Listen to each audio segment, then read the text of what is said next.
श्री राम जय राम, जय जय राम। श्री राम जय राम, जय जय राम। श्री राम जय राम, जय जय राम। श्री राम जय राम, जय जय राम। श्री राम जय राम, जय जय राम। श्री राम जय राम, जय जय राम। श्री राम जय। आदरणीय सभी श्रोतावर्ग, मेरा सादर अभिनंदन, सादर स्वागत। सबको सीताराम करके राम कथा को सादर निमंत्रण करता हूँ। बोलिए सियावर रामचंद्र की जय। आपने सुन रहे थे लंका कांड अंतर्गत राम रावण युद्ध, जो अभूतपूर्व न कभी हुआ था और न कभी होने वाला है, ऐसा अद्भुत राम रावण युद्ध आप सुन रहे थे। बोलिए सियावर रामचंद्र की जय। अब श्री राम जी के बाण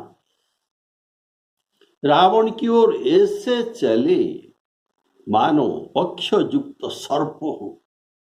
सर्प उड़ उड़ कर जा रहा है। उन्होंने जाकर पहले रावण की सारथी और घोड़े को मार डाला, फिर रथ को चूर्ण कर ध्वज और पताका को काट कर गिरा दिया। तब रावण बड़ी जोर से गरजा, पर भीतर से उनका बल थक गया था, ऊपर से गरज रहा है।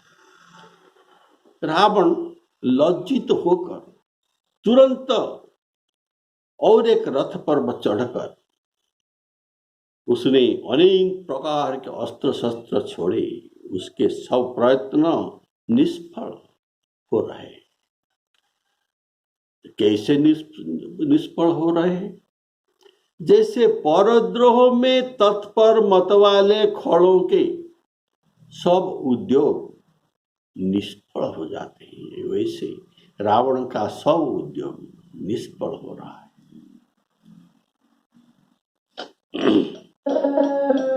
चले बाण सपक्ष जनुरगा, प्रथम ही हते सारथी तुरंगा। रथ विभंजी हति केतु पताका, गर्जाती अंतर बल थाका। थक गया है, अंतर बल थाका। तुरंत आन रथ चढ़ी खिसियाना, अस्त्र शस्त्र छाड़े सी विधिना। विफल होई सब उद्यमता के, विफल होई सब उद्यमता के। जिमी पर द्रोह निरत मनसा के, जिमी पर द्रोह। रावण की पताका पर मनुष्य की चिन्ह था, ऐसा वाल्मीकि रामायण में वर्णित है। सुनिए, ध्वजं मनुष्य शीर्षं तु तस्य छिद्देत नैकथा। मनुष्य शीर्षं, ये जो चिन्हित था, अर्थात श्री लक्ष्मण जी ने रावण के मनुष्य सिर चिन्हित ध्वजा के अनेक टुकड़े कर डाले। ऐसा वाल्मीकि रामायण में वर्णित है। अपने को रथहीन देखकर रावण का मन खिन्न हो गया। सोचा कि मैंने तो इनके सारथी मात्र को मारा था, पर उसी ने तो उन्होंने उनको जिला दिया और उन्होंने तो मेरे रथ घोड़े सभी नष्ट कर डाले। कुछ उपाय काम नहीं देता, क्या करूं? तब धृष्टता में गर्जन किया, बोले सियावर रामचंद्र की जय।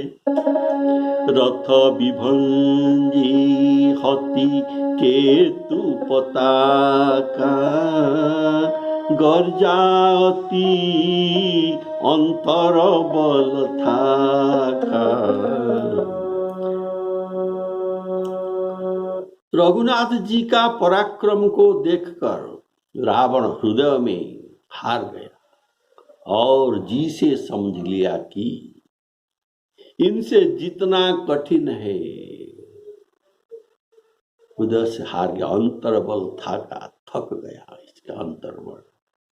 तब रावण खिसियाने पर क्रोध आ गया उनको और बदला लेने के लिए दूसरा रथ पर आरूढ़ हुआ और नाना प्रकार के अस्त्र शस्त्र प्रहार करने लगा। खड़, ये परद्रोही है, खड़ परद्रोही है। अहिमूषक इव सुनूरगारी, सर्प और मूसा के समान ये पर का अनिष्ट करने वाले हैं, इसलिए खड़ परद्रोही है। ये परद्रोह करने में सदा तत्पर रहता है।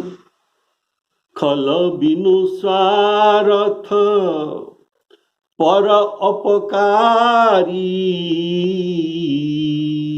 बिना स्वार्थ में ये दूसरों का अपकार करते हैं। और विफल होई सब उद्यमता के,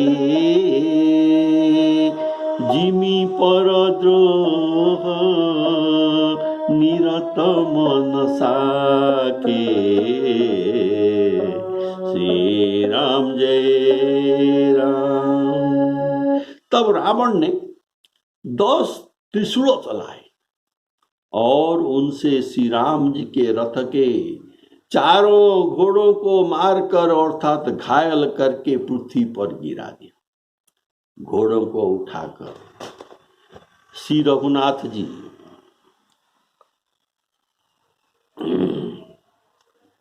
जिन्हें कुपित होकर धनुष तानकर बाण छोड़े। रावण के मस्तक रूपी कमल वन में विचरण करने वाले श्री रामचंद्र जी के बाण रूपी भ्रमरे चले। श्री रामचंद्र जी ने उसके 10 ललाट में 10-10 बाण मारे, जो आर पार होकर निकलकर सिरों से खून का परनाल बहने लगा।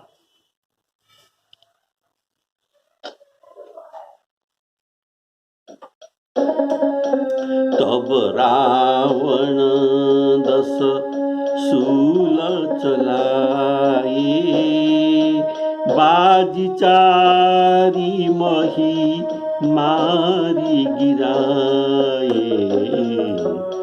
तुरंग उठाई कोपी रघुनायक, खैची सरासन छाड़े सायक।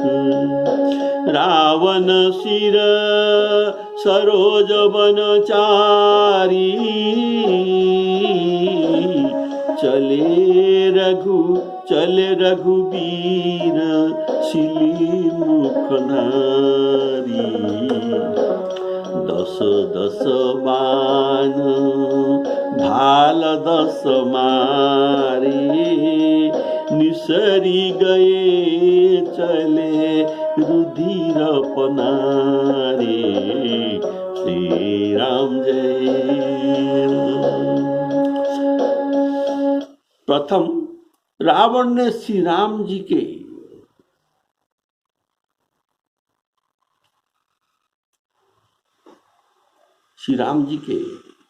सारथी को मारा। प्रथम रावण ने श्री राम जी के सारथी को मारा।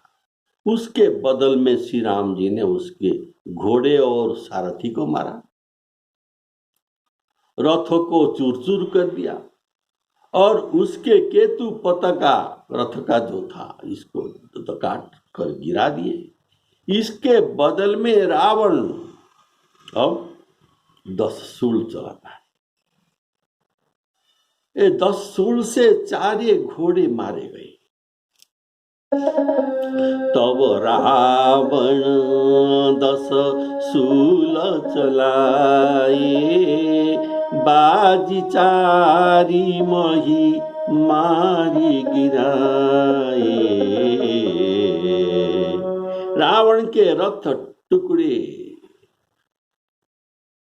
टुकड़े हो गए, सारथी और घोड़े मरते और ध्वज पताका तो काटते हैं, और श्री राम जी का रथ पताका ध्वज सब दिव्य था। इनके रथ का सारथी भी दिव्य था, घोड़े भी अमर है। इसी से इनका रथ पताका का कुछ भी हानि न पहुंची। सारथी और घोड़े घायल होकर तो गिर पड़े पर मरे नहीं, वरम श्री राम जी के हस्त कमलों के स्पर्श से वे तुरंत जैसे के तैसे पुष्ट हो गए। पहले रावण सारथी से तो मारे थे, सारथी को मारे थे, तब श्री राम जी का कोप हुआ था। राम जी का सारथी को पहले रावण मारा था, तब श्री राम जी को कोप हुआ था। अब घोड़े मारे जाने पर पुनः क्रोधित हुए और रावण के 10 सिरों में 10-10 करके 100 बाण मारे। यहाँ कवि रावण के प्रत्येक मस्तक में एक एक कमल का उपमा देते हैं। रावण के मस्तक को एक एक कमल का उपमा देते हैं, और 10 कमल है। इनके सिरों का सर का उपमा देते हैं, और 10 सिरों के लिए 10 कमल, अर्थात ये कमल वन हो गया। इनके सर रूपक सरोवर में ये 10 कमल खिले हुए हैं, और जहाँ कमल खिले होते हैं वहां तो अवश्य भ्रमर जाते हैं। तो कौन सा भ्रमर इनके पास गए? अतः इनका 10 सिरों को कमल वन कहा, और राम जी के बाण को भ्रमर के रूपक देते हैं। राम जी के बाण रूपक भ्रमर इन कमल वन में पहुंचे। अनेक बाण, अतः अनेक बाण चले, अर्थात ये कमल वन में अनेक भ्रमर चले, ऐसे अनेक बाण चले। भ्रमर का इनको भ्रमर का ये पंक्ति मानिए। कमल वन को भ्रमर आसक्ति होकर जाता है। किस लिए आसक्ति? इनको मकरंद चुनना है, इनको मकरंद मधु को ग्रहण करना है। इसीलिए इनका आसक्ति है और ये इनके पास दौड़ते हैं। और रावण का मस्तक से निकले रुधिर सर्वरूपक भ्रमर के लिए मकरंद मानिए। तो राम जी का सर जो मधुप था, इनको भी मकरंद चाहिए। कौन सा मकरंद? राम जी के सर, रावण के सर का खून, रक्त चाहिए और इसको पीने ये तो दौड़े। जैसे भ्रमरावली कमलवन में घुसते हो, वैसे ही रावण के सिरों में राम जी के बाण समूह घुस जाते हैं। श्री राम जी को के बाण रावण की रक्त की प्यास है। यह बात अंगद जी ने पहले कह रखी थी, तो उनके बात को सत्य अभी कवि कर रहे कि तब शोणित की प्यास, तुम्हारे शोणित रक्त की प्यास है। तब शोणित की प्यास, तृषित राम सायक निकर। तजऊ तो हिते ही त्रास, कटु जल्पक निशिचर। ये बात अंगद जी रावण को कहे, तुम्हारा सर, तुम्हारा खून के प्यास है राम जी के सर। अगर ये राम जी का सर को आपका खून न मिलेगा तो ये क्रोधित होकर मुझे मार देगा। इसीलिए मैं तुझे अभी छोड़ रहा हूं, तुझे नहीं मार रहा हूं। कारण तुम्हारे खून को जो प्यासी है राम जी का सर। तजऊ तो हिते ही त्रास, इसलिए मेरा त्रास है, भय है कि अगर इनको राम तुम्हारा खून न मिलेगा तो ये मेरा खून पी लेगा। तजऊ तो हिते ही त्रास, कटु जल्पक निशिचर धम। रावण के सिर पर राम जी के बाण घुसने से बहुत वेग से रुधिर बहने लगा, जैसे वर्षा काल में घर के परनाल में वर्षा पाकर वर्षा जल बहता है। दस दस बाण भाल दस मारी, निसरी गई चले रुधिर परनाले। निसरी गई चली रुधिर परनाली।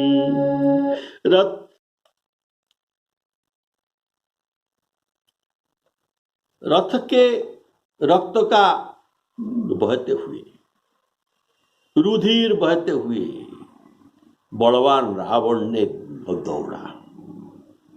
प्रभु ने धनुष पर फिर बाण का संधान किया। श्री रघुवीर ने अभी एक ही बार 30 तीर चलाए।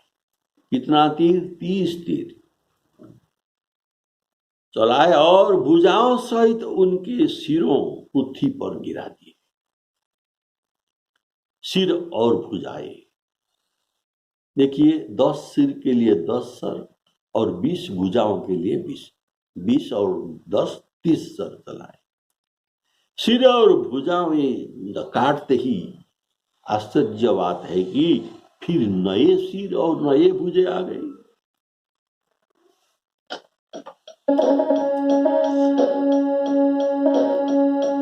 स्रवत रुधिर, रुधिर रक्त धायेऊ बलवाना। प्रभु पुनीकृत धनुषर संधान।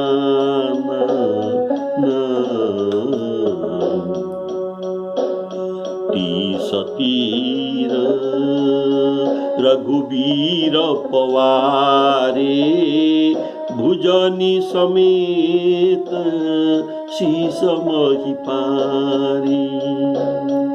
काटत पुनि भये नबीने, राम बहोरी भुजा सिर छीने। प्रभु बहुबार बाहु सिर हए, कटत झटती पुनि नूतन भए, कटत झटती पुनि नूतन भए।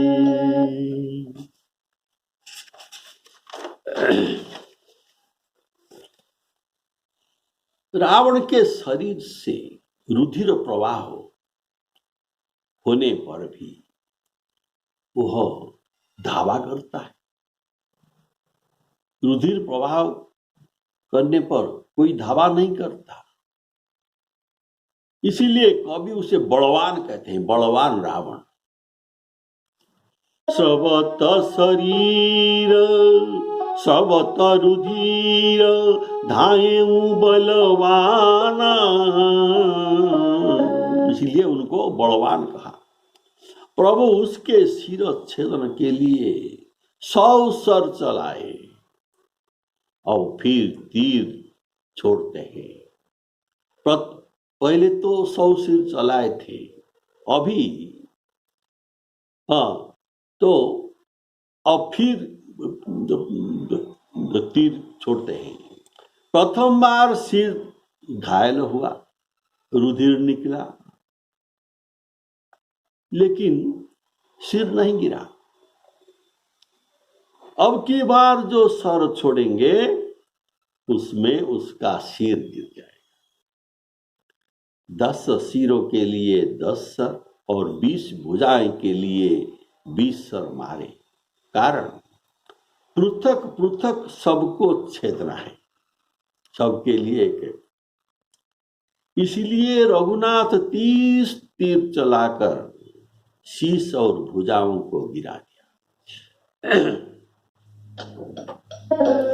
30 तीर रघुबीर पवारे, भुजनी समेत शीश मही पारे।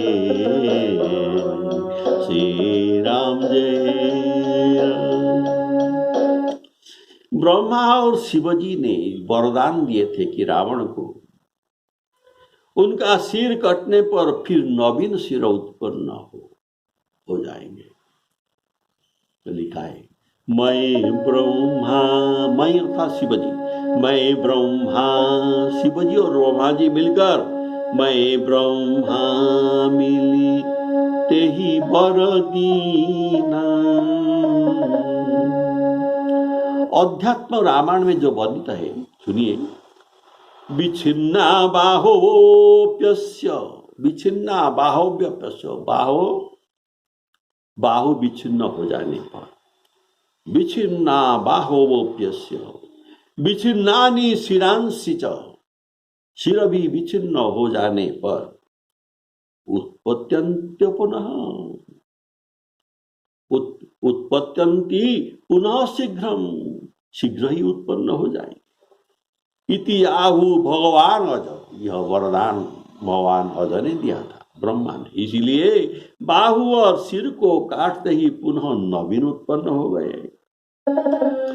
प्रभु बहुबार बाहु शीस हए, प्रभु बहुबार बाहु शीस हए, कटत झटति पुनि नूतन भए। श्री राम जय राम। प्रभु अब रावण को खिलाते हैं, क्योंकि कारण वे कोसलाधीश है, राजा है। राजा को खेल देखना और खेल खिलाना ये पसंद कारक है, इसीलिए उनको कोसलाधीश अभी कहा गया।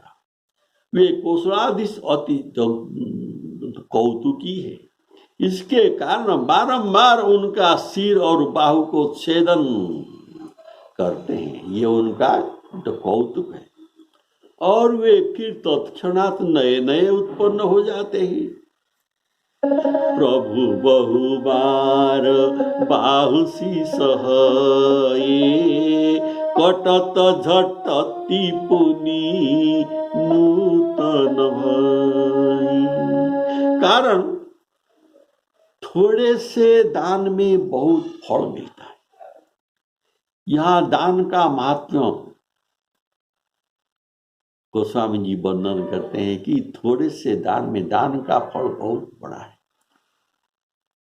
एक एक दान के बदले, एक एक द्रव्य के बदले तो करोड़ द्रव्य मिलता है। ये है दान का महात्मा। और इस चौपाई के बहाने सबको दान देने के लिए उत्साहित करते हैं। और दान का महात्मा है कि देखो, रावण 10 सिर आहुति दिए थे। कितना सिर? 10 सिर। अतएव इनका अमित गुना, उनको सिर मिल रहा है। अमित गुना सर दे देकर उसके दान का फल ब्रह्मा जी चुका रहे हैं।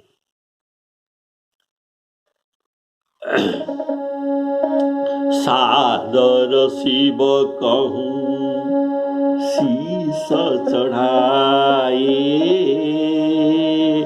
एक एक के कोटि न पाए।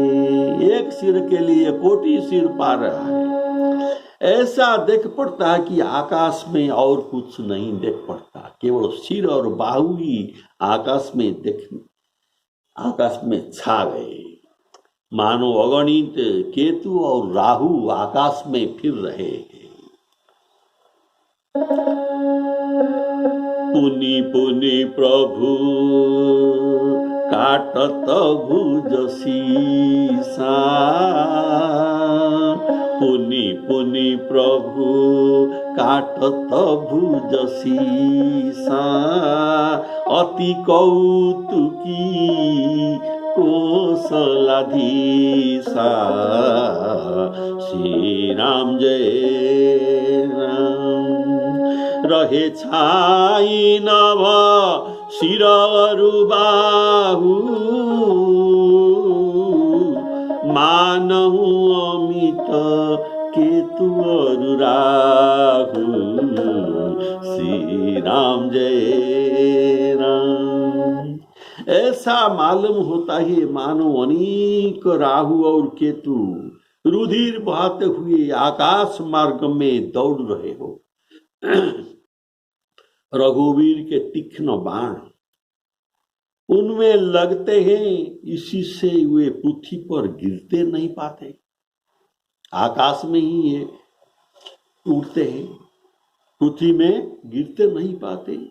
एक एक बाण के समूह सिर छेदे हुए आकाश में उड़ते इस प्रकार शोभित हो रही है मानो सूर्य जो कुपित होकर अपने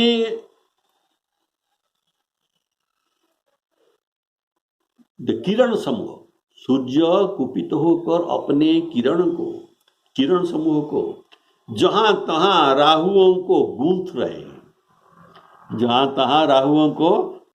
रहे हैं, जैसे हम माली को पिरो रहे हैं, जो मोतियों के माला को सुई में जो पीरते हैं, वैसे रावण का सर तो पहले बेधे हुए थे राम जी का सर से, अभी उनको सूर्य जी ने उनको पीरो रहे हैं। बोलिए सियावर रामचंद्र की जय। जनु राहु केतु अनेक नभ पथ स्रवत शोणित धावहि रघुबीर तीर प्रचंड लागहि भूमि गिरत न पावहि। एक एक सर सिर निकर छेदे नभ उड़त इमि सोहगी। जनु को दिन कर कर निकर जहाँ तहाँ विधु तुंद पोई। यहाँ उपमान और उपमेय में दोनों दिया गया है। उपमान और उपमेय, राहु और सिर, राहु और सिर का उपमा दिया गया है। राहु को सिर का उपमा दिया गया है। केतु को बाहु का उपमा दिया, ये बाहु को केतु का उपमा दिया गया है। सूर्य और रघुनाथ जी, सूर्य और रघुनाथ जी किरण और बाण है, वे परस्पर उपमान और उपमेय है। बोलिए सियावर रामचंद्र की जय। जब भगवान ने राहु का सिर चक्र से काट डाला था तब क्या हुआ? अमृत पान कर चुके थे राहु, इसके कारण वह मारा नहीं, वरम एक का दो हो गया। राहु का मस्तक राहु हुआ और उसका जो कबंध शरीर ये केतु का नाम से प्रसिद्ध हुआ। तो रावण के लंबी लंबी भुजाएं ये केतु सी जान पड़ती है, जैसे लंजा तारा केतु का जो पूछ वाला तारा आकाश से गिरते हैं जैसे लंबा होता है, ऐसे रावण का हाथ बाहु लंबी लंबी, इसीलिए जो केतु जैसे जान पड़ा। वे सब तो कटे हुए बाहु और सिर आकाश में ही लटके हैं, नहीं गिरते। यहाँ प्रभु रावण के प्रति शूर्पणखा के वचन को प्रमाणित कर रहे हैं। शूर्पणखा रावण को कहा था, अरे देख तो बालक काल समाना परम धीर धनी धनी धनुर्धर। प्रभु पहले तो इसका ये प्रमाण यहां दे दिया। प्रभु पहले भुजा काटते हैं, बाद में सिर काटते हैं। क्यों? प्रभु बहु बार बाहु शीस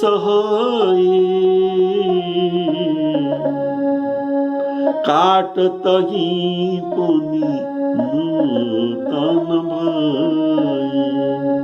पहले बाहु काटने का भाव हाथों से पाप हिंसा करके सुख भोग करता है, अतः प्रथमे उनके भुजाएं काटी और शीश चढ़ाने में, हाथों से शीश चढ़ाने में भी हाथों का साहाय्य था, इसलिए हाथों को इसलिए पहले भुजाएं और पीछे सिर उत्पन्न होते ही होने लगे। पहले भुजा काटे तो भुजा पहले ये उत्पन्न हो गई, और शीश पीछे काटा था तो ये भी पीछे आए।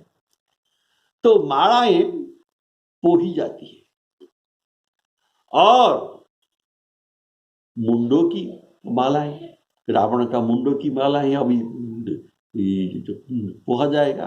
तो पहले तो इनके अंदर सौर घुसकर रावण जी ने इनको छेद कर दिया था, अभी इनको माला बनाना है।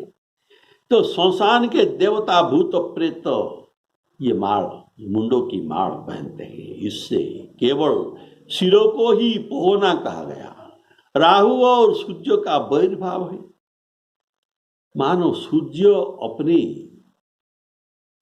बैर चुकाने के लिए अपने किरण से शीश को पोहते हैं रावण के सिर,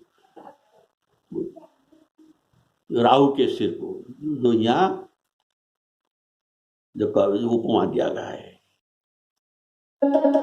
एक एक सर सिर निकर छेदे नभ उड़त मिसो हही